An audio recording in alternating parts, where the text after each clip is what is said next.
Section 25 of Frankenstein by Mary Shelley, Volume 3, Chapter 4. I was soon introduced into the presence of the magistrate, an old, benevolent man with calm and mild manners. He looked upon me, however, with some degree of severity, and then, turning towards my conductors, he asked who appeared as witnesses on this occasion. About half a dozen men came forward, and one being selected by the magistrate, he deposed that he had been out fishing the night before with his son and brother-in-law, Daniel Nugent, when, about 10 o'clock, they observed a strong northerly blast rising, and they accordingly put in for port. It was a very dark night, as the moon had not yet risen. They did not land at the harbour, but, as they had been accustomed, at a creek about 2 miles below. He walked on first, carrying a part of the fishing tackle, and his companions followed him at some distance. As he was proceeding along the sands, he struck his foot against something, and fell at his length on the ground. His companions came up to assist him, and, by the light of their lantern, they found that he had fallen on the body of a man, who was, to all appearance, dead. Their first supposition was that it was the corpse of some person who had been drowned, and was thrown on shore by the waves, but upon examination they found that the clothes were not wet, and even that the body was not then cold. They instantly carried it to the cottage of an old woman near the spot, and endeavoured, but in vain, to restore it to life. He appeared to be a handsome young man, about 25 years of age.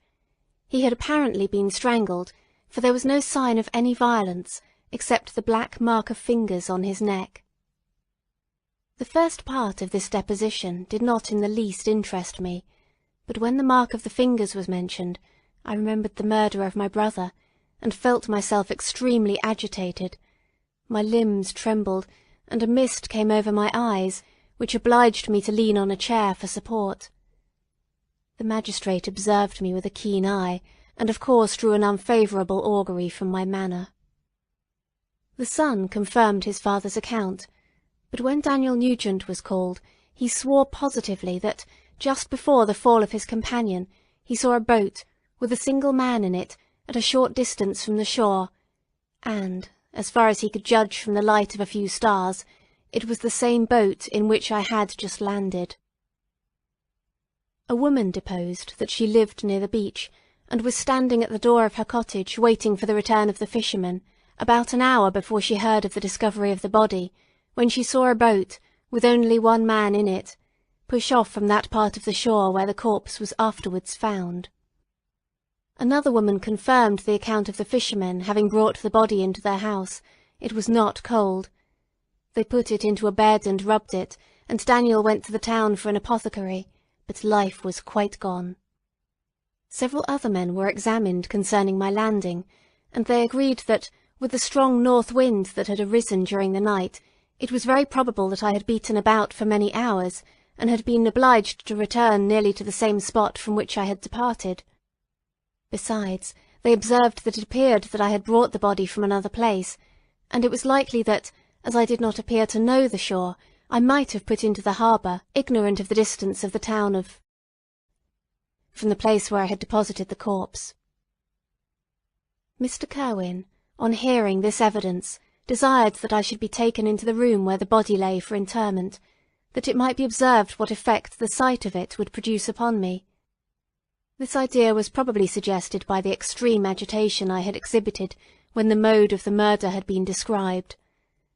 I was accordingly conducted, by the magistrate and several other persons, to the inn.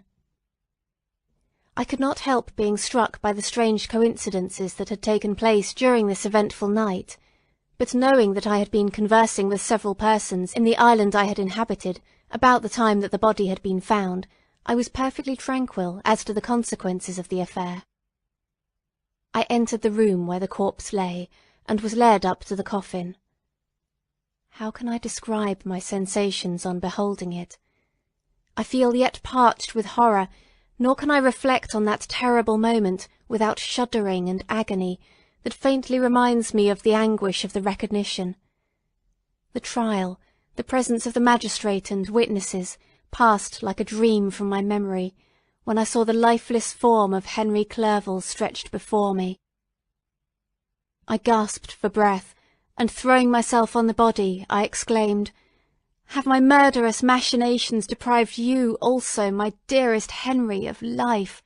2 others I have already destroyed, other victims await their destiny, but you, Clerval, my friend, my benefactor." The human frame could no longer support the agonizing suffering that I endured, and I was carried out of the room in strong convulsions. A fever succeeded to this. I lay for 2 months on the point of death. My ravings, as I afterwards heard, were frightful. I called myself the murderer of William, of Justine, and of Clerval. Sometimes I entreated my attendants to assist me in the destruction of the fiend by whom I was tormented, and at others I felt the fingers of the monster already grasping my neck, and screamed aloud with agony and terror. Fortunately, as I spoke my native language, Mr. Kirwin alone understood me, but my gestures and bitter cries were sufficient to affright the other witnesses. Why did I not die? More miserable than man ever was before, why did I not sink into forgetfulness and rest? Death snatches away many blooming children, the only hopes of their doting parents. How many brides and youthful lovers have been one day in the bloom of health and hope, and the next a prey for worms and the decay of the tomb? Of what materials was I made, that I could thus resist so many shocks, which, like the turning of the wheel, continually renewed the torture? But I was doomed to live, and in 2 months found myself, as awakening from a dream, stretched on a wretched bed, surrounded by jailers, turnkeys, bolts, and all the miserable apparatus of a dungeon. It was morning, I remember, when I thus awoke to understanding. I had forgotten the particulars of what had happened, and only felt as if some great misfortune had suddenly overwhelmed me. But when I looked around, and saw the barred windows, and the squalidness of the room in which I was, all flashed across my memory, and I groaned bitterly. This sound disturbed an old woman who was sleeping in a chair beside me. She was a hired nurse, the wife of one of the turnkeys, and her countenance expressed all those bad qualities which often characterize that class. The lines of her face were hard and rude, like that of persons accustomed to see, without sympathizing in, sights of misery. Her tone expressed her entire indifference. She addressed me in English, and the voice struck me as one that I had heard during my sufferings. "Are you better now, sir?" said she. I replied in the same language, with a feeble voice. "I believe I am, but if it all be true, if indeed I did not dream, I am sorry that I am still alive to feel this misery and horror." "For that matter," replied the old woman, "if you mean about the gentleman you murdered, I believe that it were better for you if you were dead, for I fancy it will go hard with you, but you will be hung when the next sessions come on. However, that's none of my business. I am sent to nurse you and get you well. I do my duty with a safe conscience. It were well if everybody did the same." I turned with loathing from the woman who could utter so unfeeling a speech to a person just saved, on the very edge of death, but I felt languid and unable to reflect on all that had passed. The whole series of my life appeared to me as a dream. I sometimes doubted if indeed it were all true, for it never presented itself to my mind with the force of reality. As the images that floated before me became more distinct, I grew feverish. A darkness pressed around me. No one was near me who soothed me with the gentle hand of love. No dear hand supported me. The physician came and prescribed medicines, and the old woman prepared them for me, but utter carelessness was visible in the first, and the expression of brutality was strongly marked in the visage of the second. Who could be interested in the fate of a murderer, but the hangman who would gain his fee? These were my first reflections, but I soon learned that Mr. Kirwin had shown me extreme kindness. He had caused the best room in the prison to be prepared for me. Wretched indeed was the best, and it was he who had provided a physician and a nurse. It was true he seldom came to see me, for although he ardently desired to relieve the sufferings of every human creature, he did not wish to be present at the agonies and miserable ravings of a murderer. He came, therefore, sometimes, to see that I was not neglected, but his visits were short and at long intervals. One day, when I was gradually recovering, I was seated in a chair, my eyes half open, and my cheeks livid like those in death. I was overcome by gloom and misery, and often reflected I had better seek death than remain miserably pent up, only to be let loose in a world replete with wretchedness. At one time I considered whether I should not declare myself guilty, and suffer the penalty of the law, less innocent than poor Justine had been. Such were my thoughts when the door of my apartment was opened, and Mr. Kirwin entered. His countenance expressed sympathy and compassion. He drew a chair close to mine, and addressed me in French. "I fear that this place is very shocking to you. Can I do anything to make you more comfortable?" "I thank you, but all that you mention is nothing to me. On the whole earth there is no comfort which I am capable of receiving. I know that the sympathy of a stranger can be but of little relief to one borne down as you are by so strange a misfortune. But you will, I hope, soon quit this melancholy abode, for doubtless evidence can easily be brought to free you from the criminal charge." "That is my least concern. I am, by a course of strange events, become the most miserable of mortals. Persecuted and tortured as I am and have been, can death be any evil to me?" "Nothing indeed could be more unfortunate and agonizing than the strange chances that have lately occurred. You were thrown, by some surprising accident, on this shore, renowned its hospitality, seized immediately, and charged with murder. The first sight that was presented to your eyes was the body of your friend, murdered in so unaccountable a manner, and placed, as it were, by some fiend across your path." As Mr. Kirwin said this, notwithstanding the agitation I endured on this retrospect of my sufferings, I also felt considerable surprise at the knowledge he seemed to possess concerning me.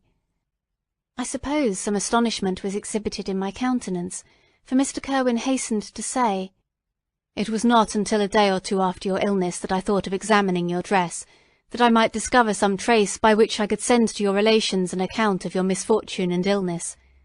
I found several letters, and among others, one which I discovered from its commencement to be from your father.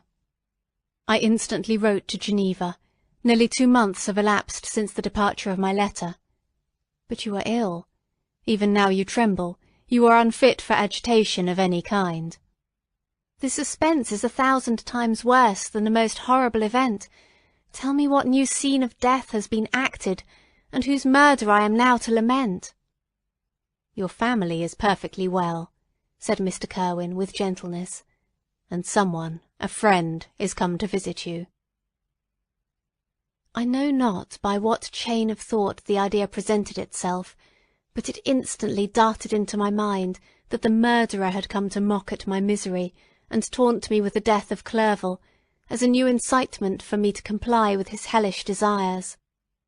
I put my hand before my eyes, and cried out in agony, "Oh, take him away! I cannot see him! For God's sake, do not let him enter!" Mr. Kirwin regarded me with a troubled countenance.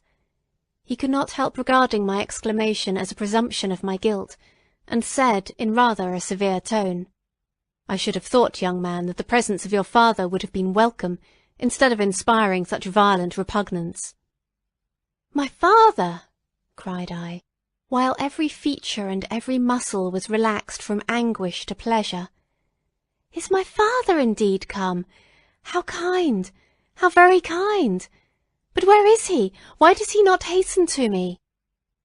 My change of manner surprised and pleased the magistrate. Perhaps he thought that my former exclamation was a momentary return of delirium, and now he instantly resumed his former benevolence. He rose and quitted the room with my nurse, and in a moment my father entered it. Nothing at this moment could have given me greater pleasure than the arrival of my father. I stretched out my hand to him and cried, "Are you then safe? And Elizabeth, and Ernest?" My father calmed me with assurances of their welfare, and endeavoured, by dwelling on these subjects so interesting to my heart, to raise my desponding spirits, but he soon felt that a prison cannot be the abode of cheerfulness. "What a place is this that you inhabit, my son?" said he, looking mournfully at the barred windows and wretched appearance of the room. "You travelled to seek happiness, but a fatality seems to pursue you. And poor Clerval." The name of my unfortunate and murdered friend was an agitation too great to be endured in my weak state. I shed tears. "Alas, alas, yes, my father," replied I.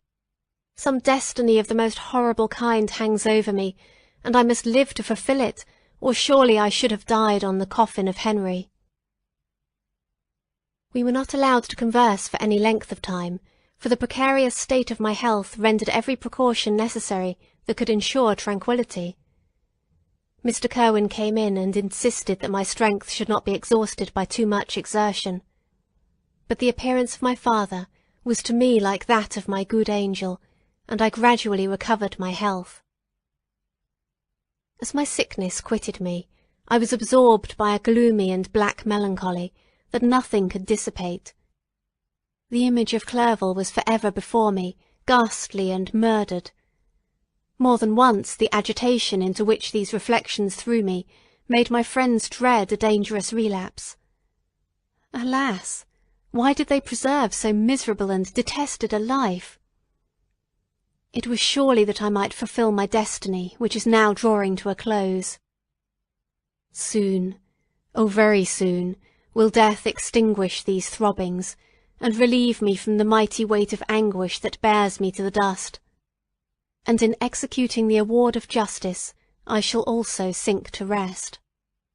Then the appearance of death was distant, although the wish was ever present to my thoughts, and I often sat for hours motionless and speechless, wishing for some mighty revolution that might bury me and my destroyer in its ruins. The season of the assizes approached. I had already been 3 months in prison, and although I was still weak and in continual danger of a relapse, I was obliged to travel nearly 100 miles to the county town where the court was held. Mr. Kirwin charged himself with every care of collecting witnesses and arranging my defence. I was spared the disgrace of appearing publicly as a criminal, as the case was not brought before the court that decides on life and death. The grand jury rejected the bill, on its being proved that I was on the Orkney Islands at the hour the body of my friend was found, and a fortnight after my removal I was liberated from prison. My father was enraptured on finding me freed from the vexations of a criminal charge, that I was again allowed to breathe the fresh atmosphere, and allowed to return to my native country. I did not participate in these feelings, for to me the walls of a dungeon or a palace were alike hateful. The cup of life was poisoned for ever, and although the sun shone upon me, as upon the happy and gay of heart, I saw around me nothing but a dense and frightful darkness, penetrated by no light but the glimmer of 2 eyes that glared upon me. Sometimes they were the expressive eyes of Henry, languishing in death, the black orbs nearly covered by the lids, and the long black lashes that fringed them. Sometimes it was the watery, clouded eyes of the monster, as I first saw them in my chamber at Ingolstadt. My father tried to awaken in me the feelings of affection. He talked of Geneva, which I should soon visit, of Elizabeth and Ernest, but these words only drew deep groans from me. Sometimes, indeed, I felt a wish for happiness, and thought with melancholy delight of my beloved cousin, or longed with a devouring maladie de paix to see once more the blue lake and rapid Rhone that had been so dear to me in early childhood. But my general state of feeling was a torpor, in which a prison was as welcome a residence as the divinest scene in nature, and these fits were seldom interrupted but by paroxysms of anguish and despair. At these moments I often endeavoured to put an end to the existence I loathed, and it required unceasing attendance and vigilance to restrain me from committing some dreadful act of violence. I remember, as I quitted the prison, I heard one of the men say, "He may be innocent of the murder, but he certainly has a bad conscience." These words struck me. A bad conscience. Yes, surely I had one. William, Justine, and Clerval had died through my infernal machinations. "And whose death," cried I, "is to finish the tragedy? Ah, my father, do not remain in this wretched country. Take me where I may forget myself, my existence, and all the world." My father easily acceded to my desire, and after having taken leave of Mr. Kirwin, we hastened to Dublin. I felt as if I was relieved from a heavy weight when the packet sailed with a fair wind from Ireland, and I had quitted for ever the country which had been to me the scene of so much misery. It was midnight. My father slept in the cabin, and I lay on the deck, looking at the stars and listening to the dashing of the waves. I hailed the darkness that shut Ireland from my sight, and my pulse beat with a feverish joy when I reflected that I should soon see Geneva. The past appeared to me in the light of a frightful dream, yet the vessel in which I was, the wind that blew me from the detested shore of Ireland, and the sea which surrounded me, told me too forcibly that I was deceived by no vision, and that Clerval, my friend and dearest companion, had fallen a victim to me and the monster of my creation. I repassed, in my memory, my whole life, my quiet happiness while residing with my family in Geneva, the death of my mother, and my departure for Ingolstadt. I remembered shuddering at the mad enthusiasm that hurried me on to the creation of my hideous enemy, and I called to mind the night during which he first lived. I was unable to pursue the train of thought. 1,000 feelings pressed upon me, and I wept bitterly. Ever since my recovery from the fever, I had been in the custom of taking every night a small quantity of laudanum, for it was by means of this drug only that I was enabled to gain the rest necessary for the preservation of life. Oppressed by the recollection of my various misfortunes, I now took a double dose, and soon slept profoundly. But sleep did not afford me respite from thought and misery. My dreams presented 1,000 objects that scared me. Towards morning I was possessed by a kind of nightmare. I felt the fiend's grasp on my neck, and could not free myself from it. Groans and cries rung in my ears. My father, who was watching over me, perceiving my restlessness, awoke me, and pointed to the port of Holyhead, which we were now entering.